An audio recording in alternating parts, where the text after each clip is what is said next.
Here is your galaxy. When you look up at all those stars out there, people used to say, doesn't it make you feel small and insignificant? Well, no, not really. I used to think just the opposite, in fact.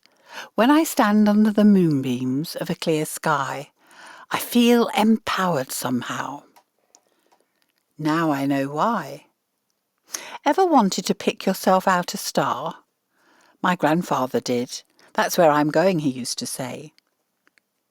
These days, as the telescopes get better, we can see so much more. Star factories burning on pillars of cloud, the unfolding blossom of exploding suns, the swirly rotation of the galaxies. All that massive artistry, light years of it, painted across the vast cosmic plains. Why? The answer is whispered deeply into the fabric of space, deeper still into our hearts. It is Papa's canvas of love. It is not designed to make us feel small or insignificant. When you look up at the sky, a part of your spirit can see right into the heart of the universe, far further than any eyeball could even contemplate. And when it does so, it picks out a particular galaxy, a magnificent wheel of stars with your name on it. And God said, "That's you, my child, as I see you. That's where I'm taking you once you've pulled out, way free of this terrible orbit the world has wrapped around your heart." Now, what was that big problem you were dealing with again? For such a time as this, I gave you love for a time such as this. I gave you patience for a time such as this. I gave you compassion for a time such as this. I gave you understanding for a time such as this. I gave you joy for a time such as this, and I felt the world collapse in thorns around my heart for a time such as this. 3-word heart. This week you gave me 3 words to change my heart. 3 steps to surrender. It is finished, you said. Yes, I know, I replied. I know what finish means now. It means I'm already perfected in you. Not just a bit perfected, a flawed beauty, waiting for more icky bits to be taken out. When we hold a pity party for our flawed humanity, you sigh at the joy we miss and bless the beauty anyway. It is finished, you said. Yes, I know. You are one with me. I swim in your kingdom now. I stretch to the stars now, a heartbeat of space cruisers. I am home. I live by your will, not mine, by your grace, not mine. But not merely as a host, a container. You did not let yourself be tortured, abandoned and betrayed for a bottle or a soup can. You bore your cross for the most beloved of cathedrals, for a palace of delights, for the fun we will have building heaven in the land of tears.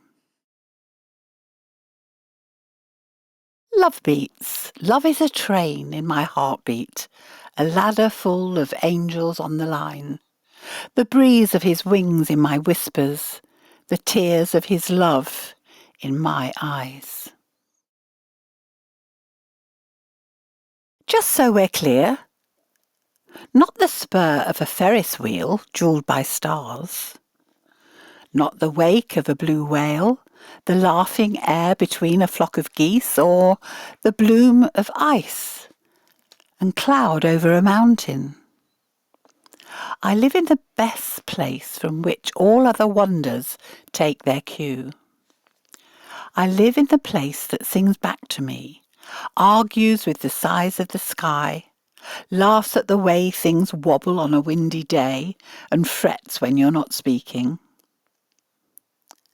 I live in your heart, where I can see my children smiling in your eyes, just by opening the curtains. Dance like Jesus would. I have been thinking about those days when there was nowhere to go except the music in my room, nowhere to let loose except the private dance floor where my heart met those four walls. I was thinking about places I used to yearn for, or people whose hugs I never wanted to end. And I was thinking how much it sucks sometimes when you can still hear the party that's moved on without you, but you know you're going home alone. I was thinking about how some of us never grow out of that place. And I was thinking how exciting it is that now, when I dance across that magic kingdom between four walls and a heartbeat, I know for sure my God is watching me. I know for sure my Papa is smiling at me. I know for sure my heart's true love is dancing with me. And I am unashamed. Now that I just want you, I want you. Not that cold stone with the love sucked out. Not that damp silence dying for a blessing on my doorstep. I want joy, not those icy little lies on my window, freezing out the starlight where your smile opens out the galaxies. I want bliss, not that half-hearted, half-baked, half-life. Love, the path of dust and shadow where the playground should have been. I want fun, like a cartwheel turning in my heart, like a touch that always feels like love in a room that never felt like home. I want you, lighting your stars with the fire in my lungs, weaving your wings in the rain and sketching little rainbows in the blissed out wake of sacred pain. I want you where the truth lies. I want you where I'm safe, skating your initials in the echoes of my name. The only words. Last night was a miracle, really. I had a kind of revelation yesterday morning about who I truly am in God, about the spirit He is building in me over the last 48 years. I was desperate to scribble it down, but I knew it wasn't ready to come out. So I basically just let off a little tongue-in-cheek stream about the kind of stuff that can niggle our spirits as we try to rub along together in Christ.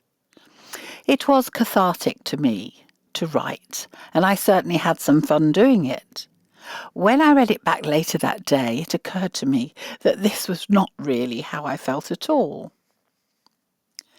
There are pains and annoyances on this walk, sure there are, and a few of them surfaced in my heart as I went through the various minor challenges that yesterday threw in my direction. But quite frankly, none of them really matter. They might once have done. The more I looked over them, the more irrelevant my words seemed. Not nearly as heartfelt as I had first thought. In fact, they actually felt quite petty compared to what I really felt. I had started the day quite well, making somebody a gift of one of my favourite poems and actually moving her to tears when I read it out to her. From then on, I moved from one off-key emotion to another as I tried to get my head around what God really was whispering into my ear. When night came, I found myself listening to various testimonies as a group of friends took turns to speak about God's influence on their hearts.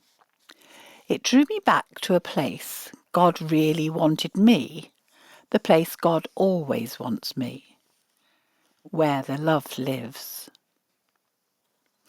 When I got home, my heart still hungry in the smouldering embers of communion wine, I found one of my closest friends waiting at my door, and we began one of our late-night conversations, fueled by coffee, digestive biscuits, and inappropriate humour. The talk moved once more to spirituality, and I began to wax lyrical on the Father heart of God as the day's true revelations began to settle. I talked about how easy it is to look upon the world's wounds with a new measure of love once his gentle fingers have started smoothing the scars of old lies from your own heart. I realised how far off the mark my earlier rant had been. It had none of the passion I now felt as the ecstasy of shifted perspectives poured forth. Nothing looks the same now, I said. Triumph and disaster lose all meaning in a heart where only his triumph reigns, and the world's disasters no longer hold dominion. Love is actually easy, no matter what provocations might attempt to persuade otherwise. I told my friend about the power in a Christ-centered heart, and I shared the story of how God had healed somebody's painful shoulder through my inexperienced hands while I prayed over her in the confident expectation that she was simply indulging me until somebody with real gifts became available. For some reason, I felt compelled to illustrate the story by standing up and laying hands on my friend's shoulder, repeating the words I had used at the time. When I'd finished the story, my friend told me how much better he felt. Apparently his shoulder has always been hurting for most of the day. But not any more, he assured me, flexing it with no little abandon. Okay, I thought, grinning like an idiot. That was unexpected. I looked at my hands and I thought the blessings ahead of them. I thought about the way love, hate, fear had torn my old heart to shreds, about the way love reigns in a heart where hate and fear have no dominion. And I thought of the only words in my earlier version that actually rang true in the bell tower of my spirit. I, John, son of my awesome Father, right here, right now. And I am not waiting any longer to walk the steps of heaven through a world that feels too much like hell for too many people. And that's straight from the guy living in my heart.